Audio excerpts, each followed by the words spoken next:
Hey, so just finished planting some blueberry bushes. If you know us, we always get these bushes on sale at Lowe's. So these were $29 a piece, blueberry bushes. And we got them for, what was it? Let me look here.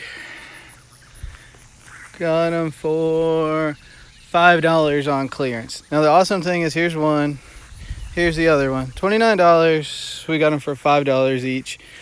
And we got a few more over here. So we're adding to our orchard. We've been keeping this orchard clear because we wanted to have it as sheep area. You can see chickens back there and geese, and this was kind of our area. We would graze the sheep up here, and this would last us maybe 2 days on sheep grazing, depending on the size of the flock at the time. But because we got some new property, about 5 acres of just field, we've been able to turn this more into an orchard. So what we're doing now, we're creating these rows. So you can see there's an apple tree like right there, and now we've got these blueberry bushes, another apple tree, and then over here there's some Jerusalem artichokes around an apple tree, and blueberry, apple tree, or that's a plum, another apple tree, and then way back over there is a pawpaw tree, and you can see more apple trees right here and here. So we're going to start creating these rows of bushes and guilds.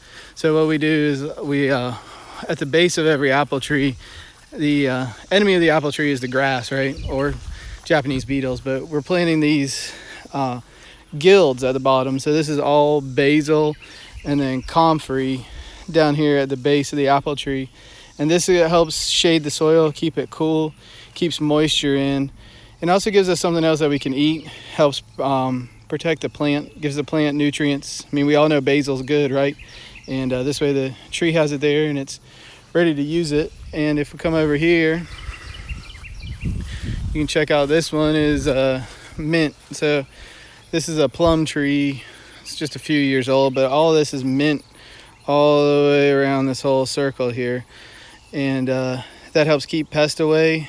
Also protects the tree. You can see the Japanese beetles aren't as bad on that one probably because of the super strong mint smell.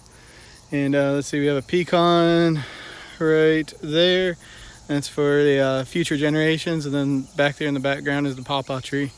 So yeah, this is another row that we're working on. And we'll probably just start, as we find more and more on sale plants or add more plants, we're going to keep growing these rows and turning it into a little Garden of Eden.